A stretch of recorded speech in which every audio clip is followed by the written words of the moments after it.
보겠습니다. 고린도전서 10장 1절로 5절까지 말씀 보겠습니다. 고린도전서 10장 1절로 5절까지 말씀입니다. 고린도전서 10장 1절로 5절까지 말씀.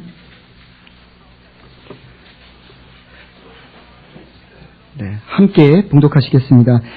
형제들아, 너희가 알지 못하기를 내가 원치 아니오니 우리 조상들이 다 구름 아래 있고 바다 가운데로 지나며 모세에게 속하여 다 구름과 바다에서 세례를 받고 다 같은 신령한 식물을 먹으며 다 같은 신령한 음료를 마셨으니 이는 저희를 따르는 신령한 반석으로부터 마셨음에 그 반석은 곧 그리스도시라.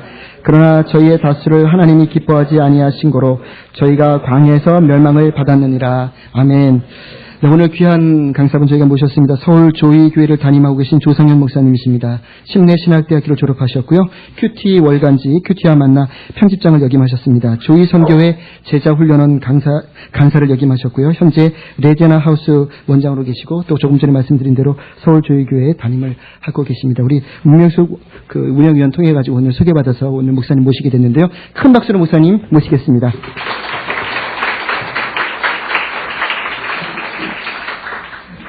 할렐루야. 네. 사랑하고 축복합니다. 네. 영어로 설교를 해야 되나요?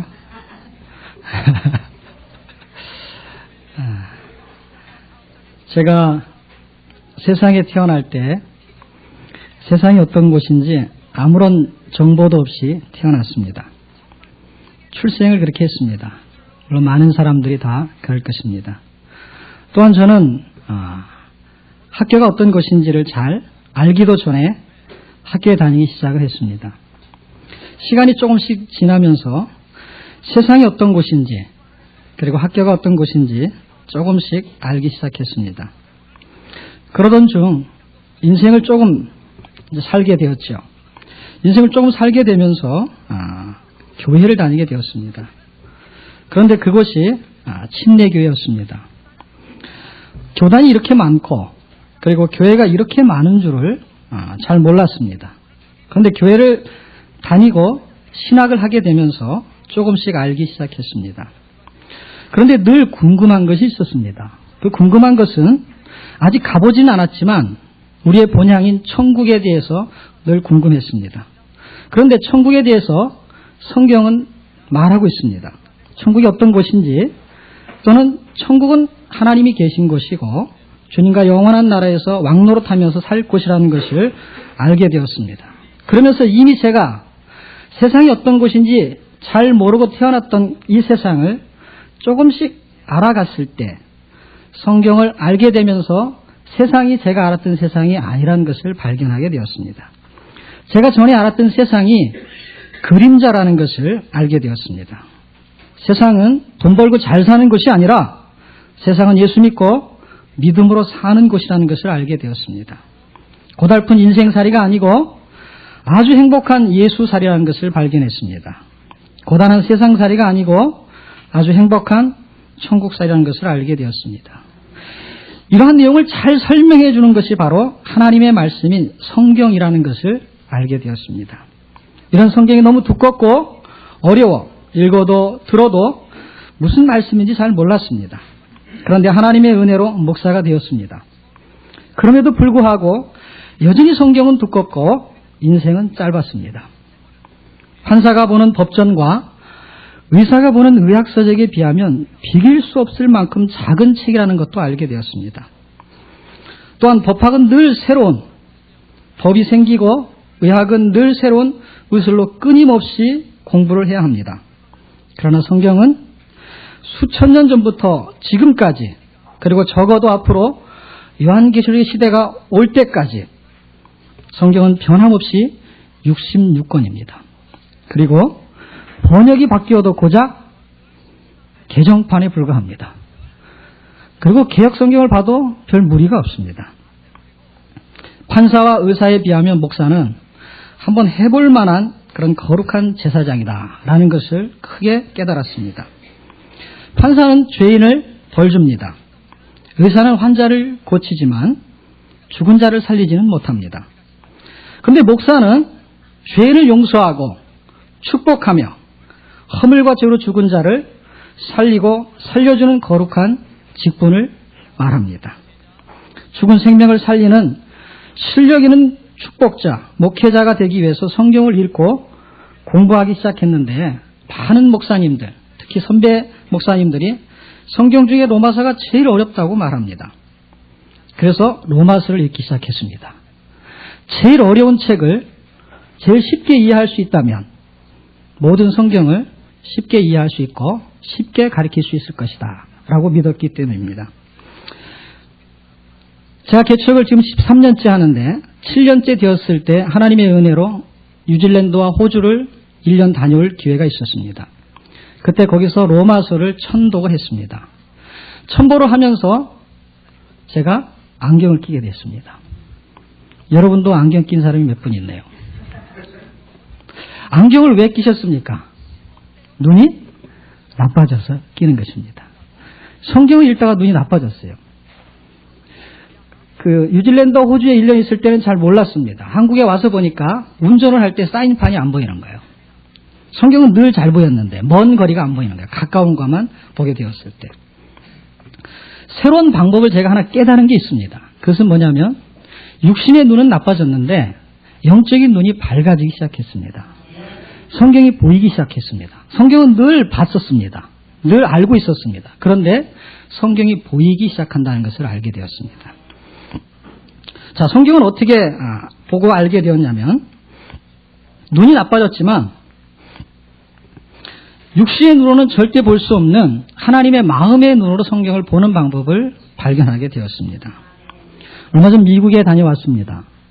아틀란타라는 도시에는 몇 가지 본사가 있는데 코카콜라 본사가 거기에 있어서 견학을 가게 되었습니다. 거기서 4D라는 안경을 끼고 보는데 3D에서 한 차원 높은 4D를 보게 되었습니다.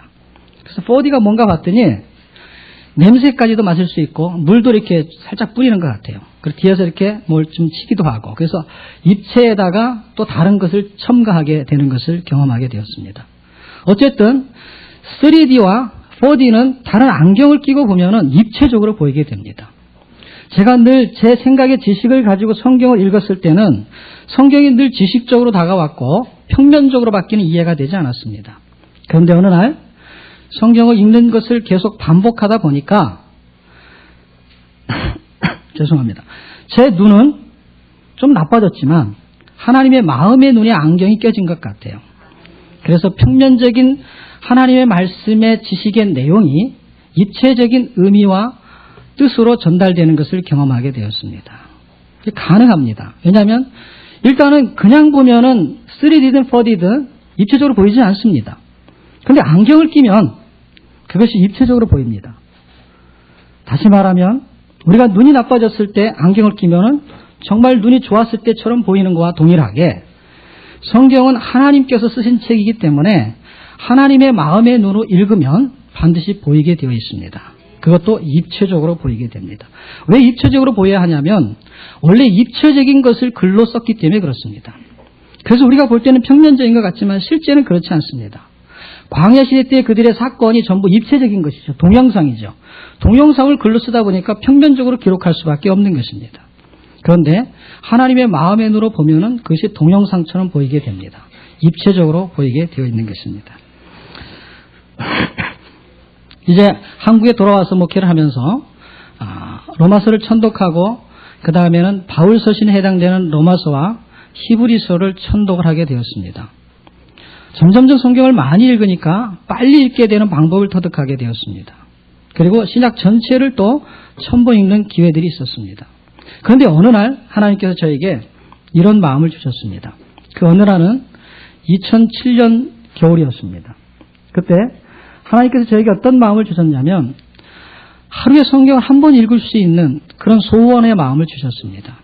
그냥 성경을 넘기는 게 아니라 글자를 다 읽으면서 한 번 보는. 세상에 여러 가지 속도법이 있는데 심독도 있고 여러 가지가 있어서 그냥 이렇게 눈으로 글자를 찍어서 넘기는 방법이 있습니다. 그런 방법은 2시간이면 성경을 읽을 수 있어요. 이렇게 볼 수가 있어요. 이렇게 계속 넘기면 돼요. 넘기는 시간만큼밖에 안 걸립니다. 그런데 제 마음의 소원은 성경을 글자를 그대로 다 읽으면서 하루에 읽고 싶은 마음이 있었습니다. 물론 빨리 읽으면 되죠. 그러나 빨리 읽어도 사실 불가능합니다. 왜냐하면 금성에서 만든 아나운서가 녹음한 것이 평범하게 읽어주는 게 신구약이 50시간이 걸립니다. 하루에 일독을 하려면 적어도 엄청난 시간의 배속을 해야 합니다. 제가 성경을 천독할 당시에는 적어도 약 2배속 정도나 3배속 정도로 읽었습니다. 그 정도의 속도면은 25시간이면은 성경을 읽을 수 있습니다. 그런데 하나님이 주시는 마음이 한 번 읽고 싶은 마음의 성경을 읽는데 이 속도의 배속이 계속해서 늘어나게 되었습니다. 그래서 눈으로만 읽는 것이 아니라 귀로 들으면서 읽습니다. 그것이 속청독이라고 합니다. 속청독으로 2배속, 3배속, 4배속, 6배속, 8배속, 10배속에 이르게 되었습니다. 2008년도 여름에 10배속에 도달하게 되었습니다. 이게 기능이기 때문에 계속 들으면 빨리 들을 수 있는 기능이 생깁니다. 사람은 누구나 할 수 있습니다. 그러나 아무나 하지는 못합니다. 왜냐하면 그것에 올인하지 않고서는 할 수가 없습니다. 그런데 하나님이 마음을 주셨기 때문에 어렵지 않게 했습니다. 아주 쉽게, 다시 말하면 해도 질리지가 않고 재밌습니다. 하나님의 말씀이 재밌는 것은 은혜라고 생각합니다. 성경 읽어도 졸리지 않는 것도 은혜라고 생각합니다. 성경 읽는데 깨달아지는 것도 은혜라고 생각합니다. 그래서 성경을 그렇게 읽게 되면서 제가 두 가지의 목적을 찾았습니다. 그것이 창조의 목적이 무엇인지와 인생의 목적이 무엇인지를 발견하게 되었습니다. 정말 중요한 거. 오늘 사회자가 본문을 읽어주고 제목을 설명할 때 광야교회와 고린도 현대교회 초점이라고, 제가 불러준 것은 광야교회와 고린도교회라고 불러드렸는데 광야교회와 고린도 현대교회의 초점이라는 것을 설명하고 싶습니다. 자, 우리가 본문을 읽은 그 내용은 사도 바울이 고린도전서를 쓰게 되는데 고린도전서를 쓸 당시에 광야교회를 설명합니다. 광야교회라는 단어의 그 이름은 사도행전 7장에 가면 스데반이 설교를 할 때에 이 사람들을 광야교회라고 설명을 합니다. 그래서 광야교회라고 지칭이 되어 있습니다. 그래서 모세시대 때를 광야시대 때라고 하고 이 시대 때를 교회라고 지칭합니다. 그래서 광야시대 때의 예화를 등장시킵니다. 고린도전서 10장은 광야교회의 내용을 삽입시키면서 13줄에 민수기 38년 전체를 이 안에 집어넣습니다. 38년의 이야기, 민수기 전체의 한 권의 책을 사도 바울은 13절에 함축적으로 집어넣게 됩니다. 놀라운 통찰력이고 굉장한 적응력입니다. 설명을 다 해냅니다. 아주 짧은 구절로. 자, 율법에 능통했죠, 그는. 율법에 능통한 그가 민수기의 내용을 정확하게 관통하니까 예화를 등장할 때 13줄로 고린도 교인에게 예화로 들게 되는 것입니다. 지금부터 2000년 전에 사도 바울이 고린도 교회에게 편지를 쓸 때에 그로부터 1500년 전이나 1400년 전경에 실제로 이스라엘 백성의 선배들에게 있었던, 그들의 조상에게 있었던 내용을 13줄에 등장시키면서 저희의 다수와 저희의 소수를 설명합니다. 그래서 저희의 다수는 그리스도가 그때 있었는데 그리스도를 바라보지 못했다. 그리스도에게 초점을 잡지 못했다라고 설명합니다. 광야교회가 무너진 것은 그리스도에게 초점을 잡지 못했기 때문이고, 그리고 고린도 교회가 그 무너짐 속에 있을 때에 고린도 교회의 초점을 잡아주는 이야기를 설명하고 있는 것이 고린도 전서와 그리고 10장에 대한 내용입니다. 저희의 다수가 그리스도에게 초점을 잡지 못하게 되었을 때 그들은 1장에서 4장에 분쟁이 휩싸이게 되고 5장의 음행과 6장의 송사와 7장의 혼인에 빠지게 되고 8장의 우상의 제물과 10장의 사도권을 침해하는 그런 사건에 휘말리게 됩니다. 그래서 10장에서 중심을 잡아주면서 초점을 대한 설명을 합니다. 그들이 광야에서 광야를 쳐다보게 될 때, 세상을 바라보게 될 때에는 그들이 무너졌다는 것입니다. 베드로가 예수님을 바라봤을 때에는 무리를 걸었죠. 그런데 물을 쳐다봤을 때 물속에 빠지는 것과 같은 현상이 벌어졌던 것입니다. 자, 우리는 이 세상에 삽니다. 고린도 교회에 초점이 있고 현대교회에 초점이 있고 그리고 광야교회에 초점이 동일하다는 것입니다. 시대는 흘러가고 교회는 변하는 것 같아도 초점은 여전히 동일합니다. 그것은 그리스도라는 것입니다. 그리스도에게 기준을 잡지 못했을 때 그들은 그렇게 무너져 버립니다. 1장에서 9장에까지. 그런데 초점을 잡게 되면 어떻게 되냐? 10장에서 초점을 딱 그리스도를 잡게 되면 11장에 가서 그들은 그리스도를 머리에 두게 됩니다. 그리고 12장에서 신령한 은사를 가지고 13장에 사랑을 행하면서 14장에 덕을 세우게 됩니다. 그리고 15장에 부활이 나오는데 거기서는 살려주는 영으로 살게 되고 16장에는 결론이면서도 마지막 인사로 끝나는데 사랑으로 하나님의 마음을 시원케 해드리는 내용이 나옵니다. 이것이 고린도서 16장 전체의 이야기입니다. 성경을 많이 읽으면 어떤 장점이 있을까요? 성경을 많이 읽으면 하나님의 마음을 읽을 수가 있습니다. 하나님의 마음은 우리에게 전달하는 내용은 단 한 가지밖에 없습니다. 우리가 예수 믿고 구원받고 하나님의 백성에 대해서 믿음으로 이 세상을 살기를 원하시는 것입니다. 그랬을 때에 초점이 분명하고 명확하다면 그 초점은 지금도 여전히 분명하고 명확할 것입니다. 제가 빌립보서와 히브리서 두 개를 대조해서 보니까 중요한 초점이 예수 그리스도인데 예수 그리스도의 마음을 품고 예수 그리스도를 초점으로 잡으라는 내용이 핵심적인 줄거리입니다. 오늘 김장한 목사님도 비문의 새길 이야기가 내가 사는 것이 그리스도니 죽는 것도 유익함이라. 살고 죽는 거에 초점이 그리스도였다는 것입니다. 그랬을 때 우리가 초점을 정확하면 잡아준다면 우리도 이 세상에 빠지지 않고 사는 방법을 발견할 수 있습니다. 세상에 유혹이 많다고 그러고 어려움이 많다고 합니다. 교회는 변질된다고 합니다. 그렇지 않습니다. 성경을 제대로 읽기만 하면 그리고 제대로 보기만 하면 하나님의 마음을 깨닫기만 한다면 고린도 교회나 광야교회나 현대교회는 다를 바가 없습니다. 그 초점만 잡아주면 돼요. 프로그램이 잘못된 것이 문제가 아닙니다. 좋은 프로그램을 안 해서도 문제가 아닙니다. 그리스도가 중심이 되고 초점이 되면 반드시 하나님께서 그들을 책임질 줄 믿습니다. 초점은 이런 것 같습니다. 성경 전체의 초점은 예수 그리스도를 말하고 그리고 결국 고린도전서 16장 전체의 초점도 예수 그리스도를 설명하고 있는 것이 분명합니다.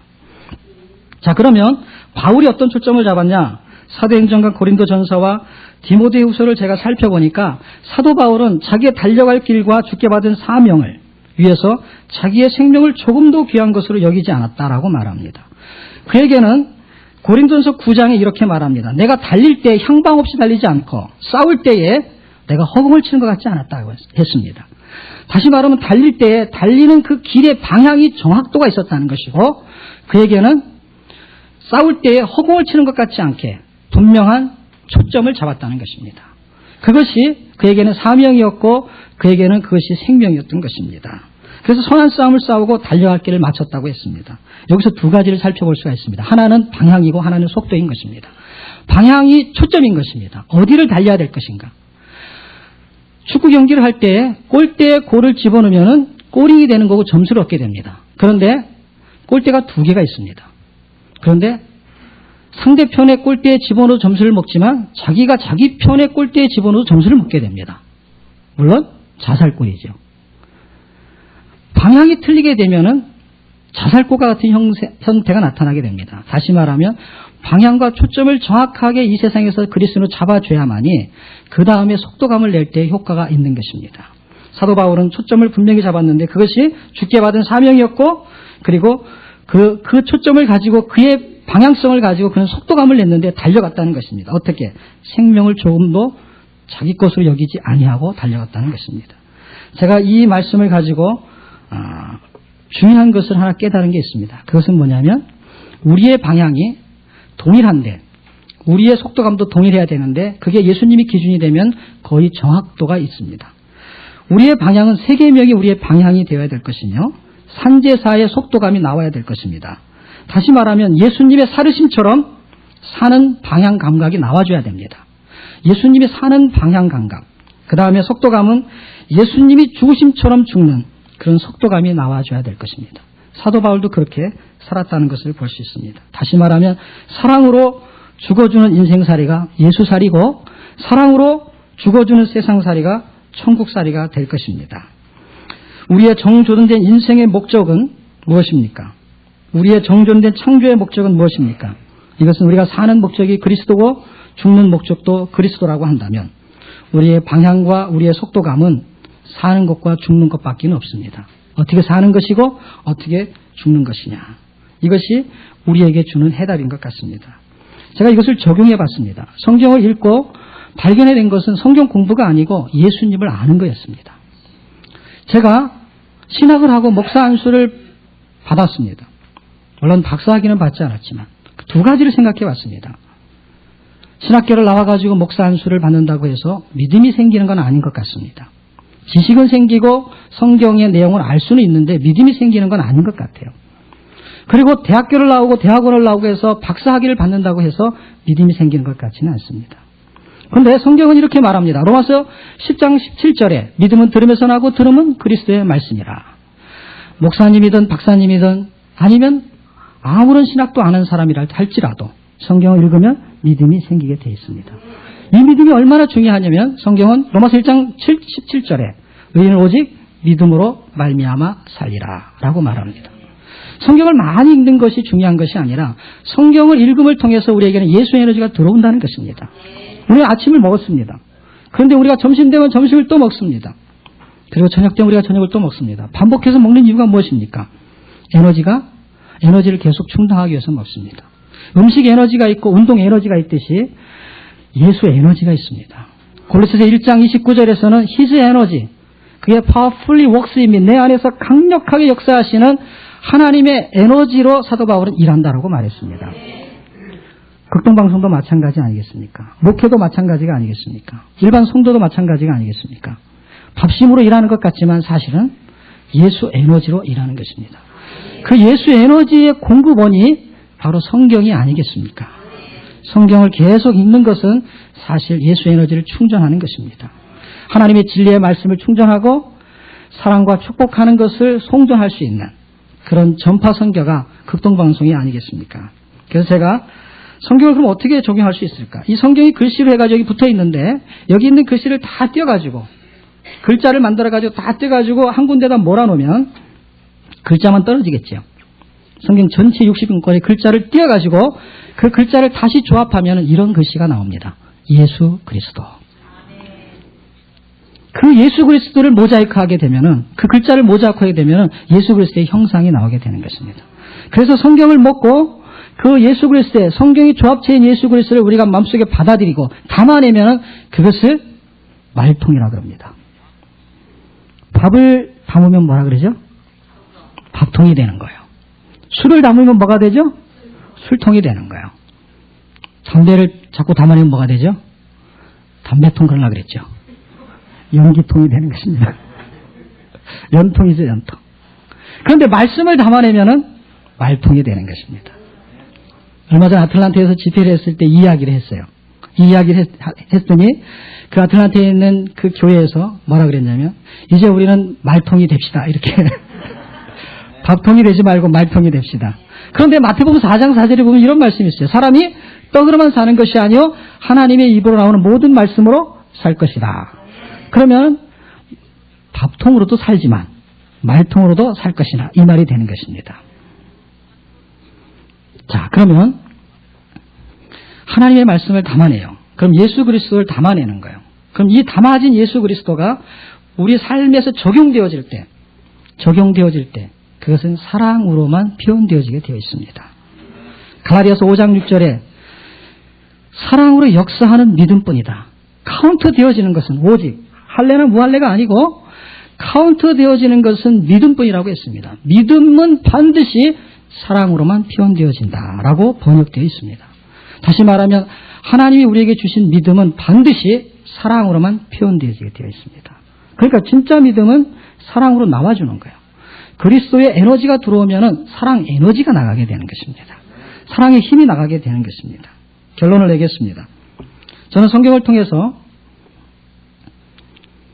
인생의 초점과 창조의 목적을 발견했습니다. 다시 말하면 왜 사는지 이유를 발견했습니다. 정확한 초점을 알게 되었습니다.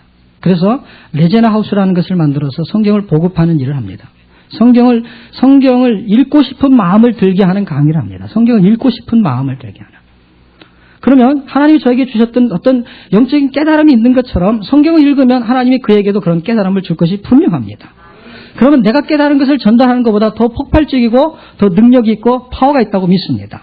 그래서 성경을 읽고 싶은 마음만 들게 하면 성경을 읽기만 하면 저보다 더 깨달음이 큰 깨달음을 사람들에게 맞는 그의 달란트에 맞는 깨달음을 줄 거라고 믿습니다. 그래서 읽히는 작업을 하는 것이 제가 하는 사역 중에 주된 사역입니다. 밥퍼라는 말이 있습니다. 그렇죠? 밥을 퍼주는 거예요.